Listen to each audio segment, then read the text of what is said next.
Somos el equipo D, el cual se integra por Berenice de León Cortés, Jimena Rubí Fernández Carreto, Isaac Leiva Sontecomani, Dana Michelle Licona Saldaña, Jocelyn Guadalupe López Ramírez, Mayrín Palacios Romano, Ariana Paqui Morales, María Fernanda Pérez Ramírez, Emanuel Rosete, David Sánchez Rodríguez y Gustavo Andrés Sochipa Sánchez,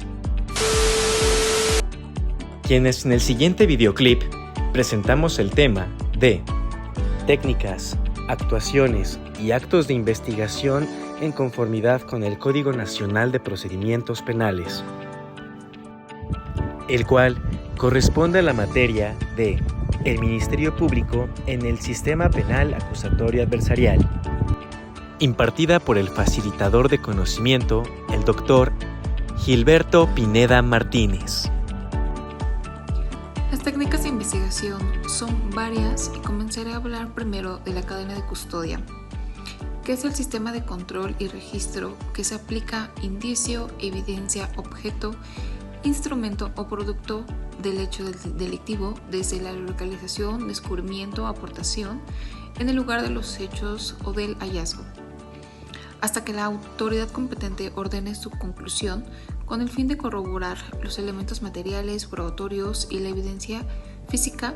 La cadena de custodia se aplicará teniendo en cuenta los siguientes factores: identidad, estado original, condiciones de recolección, preservación, empaque y traslación, lugares y fechas de permanencia y los cambios que se den en cada cadena de custodia. En el caso de que se hayan realizado, igualmente se registrará el nombre, la identificación, todas las personas que hayan estado en el contacto con esos elementos. Asimismo, la aplicación de la cadena de custodia es responsabilidad de quien, en cumplimiento de sus funciones propias del encargo que desempeñan actividad de acuerdo a los términos de la ley, tengan contacto con los indicios, vestigos, evidencia, objetos, instrumentos o productos del hecho delictivo.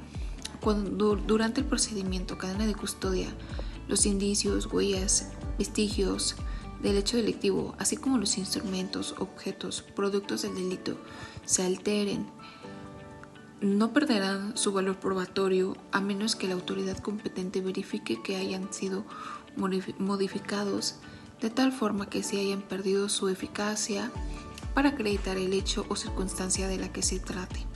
Los indicios, huellas o vestigios del hecho delictivo, así como los instrumentos, objetos o productos del delito deberán concentrarse en otros medios probatorios para tal fin.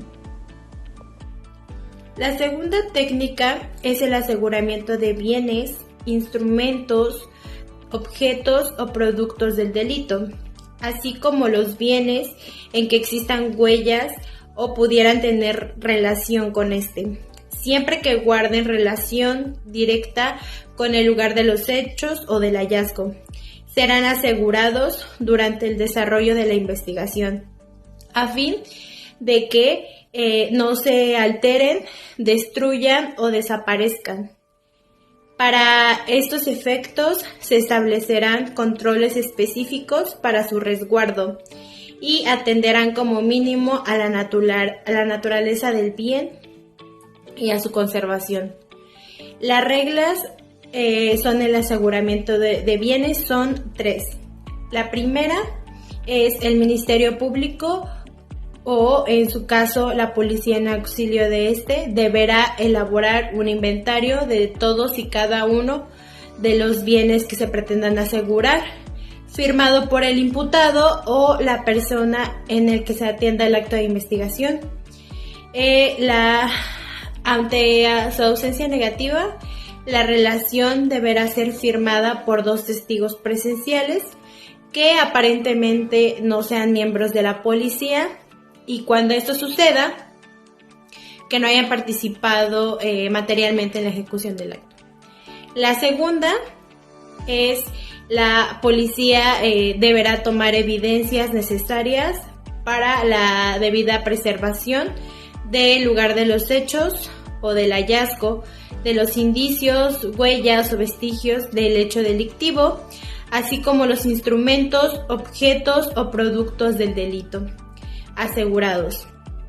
Y último, los bienes asegurados y el inventario correspondiente se pondrá a la brevedad a disposición de la autoridad competente. Esto se deberá informar si los bienes asegurados son indicios, evidencias físicas o objetos o productos del hecho delictivo. El Ministerio Público deberá notificar al interesado o a su representante legal el aseguramiento del objeto, instrumento o producto del delito dentro de los 60 días naturales siguientes a su ejecución, entregando o poniendo a su disposición, según sea el caso, una copia de registro de aseguramiento para que manifieste lo que a su derecho convenga. En caso que los bienes que se aseguren hayan sido previamente embargados, intervenidos, secuestrados o asegurados, se notificará el nuevo aseguramiento a las autoridades que hayan ordenado dichos actos. A los frutos o rendimientos de los bienes durante el tiempo del aseguramiento se les dará el mismo tratamiento que a los bienes asegurados que los generen. Cuando se aseguren narcóticos previstos en cualquier disposición, productos relacionados con delitos de propiedad intelectual y derechos de autor o bienes que impliquen un alto costo o peligrosidad por su conservación, si esta medida es procedente del Ministerio Público, ordenará su destrucción.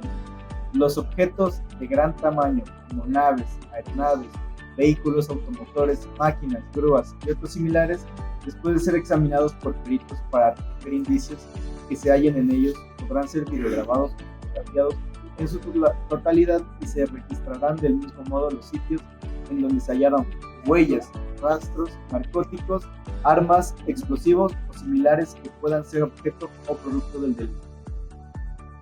Las cosas no asegurables son las comunicaciones, que cualquier información que se genere o intercambie entre el imputado y las personas que no están obligadas a declarar como testigos por razón de parentesco, secreto profesional o cualquier otra establecida en la ley. En todo caso, serán inadmisibles como fuente de información o medio de prueba. Las actuaciones en la investigación se dividen en dos supuestos. Como primer punto, como lo establece el artículo 251 del Código Nacional de Procedimientos Penales, ¿cuáles son las actuaciones en la investigación que no requieren autorización previa del juez de control? 1. La inspección del lugar del hecho o del hallazgo. 2. La inspección del lugar distinto al de los hechos o del hallazgo. 3. La inspección de personas. 4. La revisión corporal. 5. La inspección de vehículos. 6. El levantamiento e identificación del cadáver. 7. La aportación de comunicaciones entre particulares. 8. El reconocimiento de personas. 9. La entrega vigilada y las operaciones encubiertas. Esto en el marco de una investigación y en los términos que establezcan los protocolos emitidos para tal efecto por el procurador. 10. La entrevista de testigos. 11. Recompensas en términos de los acuerdos que para tal efecto emite el procurador. Y 12. Las demás en las que expresamente no se prevea el control judicial.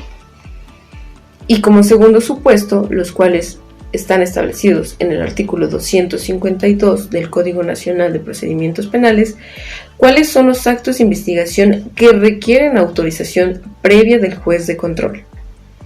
1. La exhumación de cadáveres. 2. Las órdenes de cateo. 3. La intervención de comunicaciones privadas y correspondencia. 4. La toma de muestra de fluido corporal, vello o cabello, extracciones de sangre u otros análogos, cuando la persona requerida, excepto la víctima u ofendido, se nieguen a proporcionar la misma. 5. El reconocimiento o examen físico de una persona cuando aquella se niegue a ser examinada. Y 6. Las demás que señalen las leyes aplicables. Los actos de investigación se encuentran previstos en el artículo 267 a 303 del Código Nacional de Procedimientos Penales. Como primer supuesto se encuentra la inspección, que es un acto de investigación sobre el estado que guardan los lugares, instrumentos, objetos o productos del delito. Será materia de inspección todo aquello que pueda ser directamente apreciado por los sentidos. En caso de ser necesario, la policía se hará asistir de peritos. Cuando se esté llevando a cabo la inspección, se realizarán entrevistas a las personas que se encuentran dentro del lugar con el fin de que puedan dar datos útiles para el esclarecimiento de los hechos. Toda inspección deberá de constar en un registro. En la investigación de los delitos, la policía podrá realizar la inspección sobre la persona y sus posesiones en caso de flagrancia, o existen indicios de que la persona oculta dentro de su ropa o lleva adheridos en su cuerpo los instrumentos u objetos del delito. Asimismo, cualquier inspección que implique una exposición de partes íntimas del cuerpo requerirá de autorización judicial. Antes de iniciar la inspección, la policía deberá de informar a la persona el motivo de dicha revisión. Esto con el fin de respetar en todo momento su dignidad. El segundo caso está la revisión corporal. Esta se podrá solicitar a cualquier persona y podrá hacer la aportación voluntaria de muestras de fluido corporal, vello o cabello, exámenes corporales de carácter biológico, extracciones de sangre u otros análogos, así como que se le permita obtener imágenes internas o externas de alguna parte del cuerpo, siempre que no implique riesgos para la salud y la dignidad de la persona. Se deberá informar previamente a la persona el motivo de la aportación y del derecho que tiene a negarse a proporcionar estas muestras. Las muestras o imágenes deberán ser obtenidas por personas especializadas, mismo que en todo momento deberá ser del mismo sexo o del sexo que la persona prefiera, con estricto apego al respeto de la dignidad y derechos humanos y de conformidad con los protocolos que expida la Procuraduría. Las muestras o imágenes obtenidas serán analizadas y dictaminadas por los peritos en la materia. Y si la persona a la que se le solicite la prueba voluntaria de las muestras se niega a hacerlo, el Ministerio Público, por sí o a solicitud de la policía, podrá solicitar al órgano jurisdiccional por cualquier medio la inmediata autorización de la práctica de dicho acto de investigación, justificando la necesidad de la medida y expresando la persona o personas en quienes deba practicarse, el tipo y extensión de muestra o imagen a obtener. Por lo que en la toma de la muestra podrá estar presente una persona de confianza del examinado o el abogado defensor en caso de que se trate del imputado, quien será advertido previamente de tal derecho. Por último, tratándose de menores de edad, estará presente quien ejerza la patria potestad, la tutela o curatela del sujeto.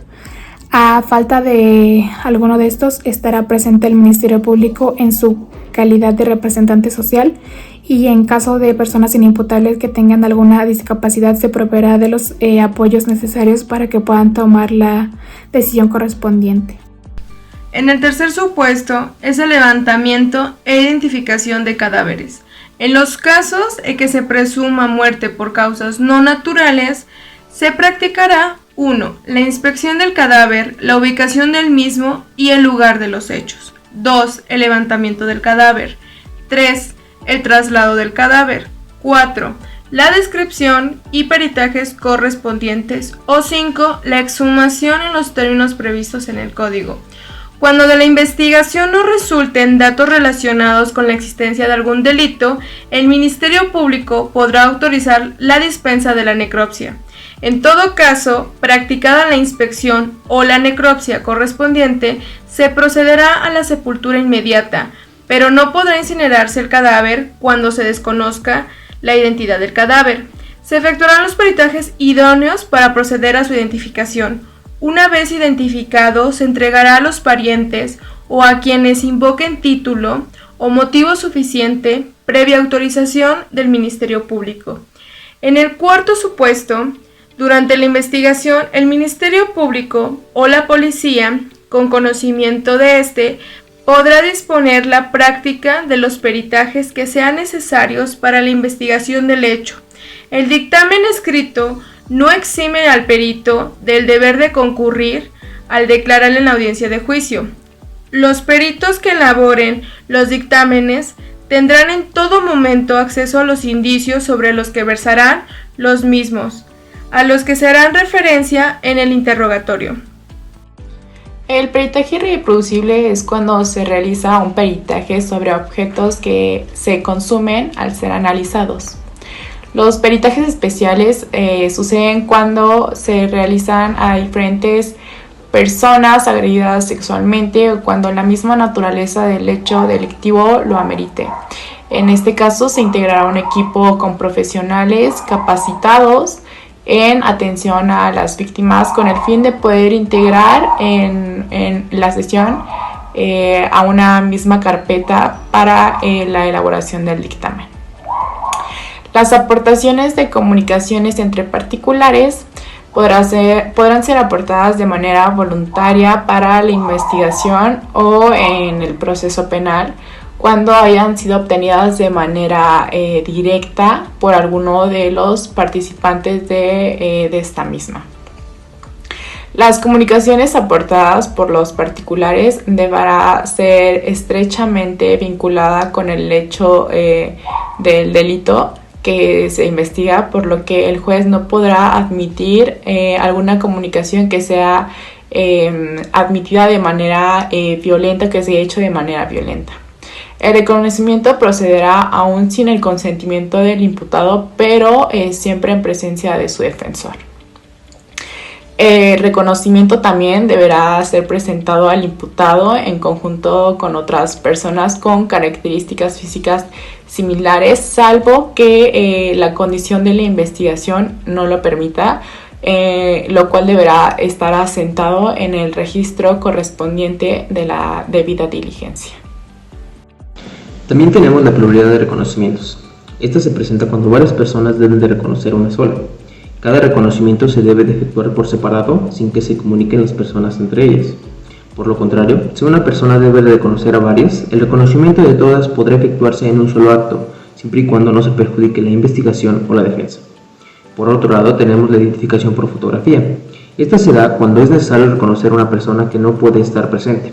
Esta se realizará con la presentación de una fotografía obtenida legalmente de la persona a reconocer, con varias personas con las características similares de la persona. Esta se debe de realizar con las reglas de reconocimiento de personas, a excepción de la presencia del defensor, y por último se debe de guardar registro de las fotografías que sean presentadas. También tenemos el reconocimiento de un objeto. Este se realizará la diligencia de manera inicial con la descripción del objeto que se va a identificar para de manera posterior presentarlo y ver si las semejanzas son las correctas. Y por último tenemos otros tipos de reconocimientos, que estos van de acuerdo a los sonidos, voces o cualquier objeto que pueda ser presentado. Cuando en la investigación el Ministerio Público estime necesaria la práctica de un cateo, en razón de que el lugar a inspeccionar se trata de lo que es un domicilio o una propiedad privada, debe de solicitar por cualquier medio la autorización judicial para practicar este acto de investigación. Asimismo, en la solicitud, que va a contar con lo que es un registro, debe de expresar el lugar que se va a inspeccionar, la persona o personas que se van a prender, y además de esto los objetos que se van a buscar, señalando los motivos e indicios que sustentan la necesidad de la orden, así como los servidores públicos que podrán practicar o intervenir en dicho acto de investigación.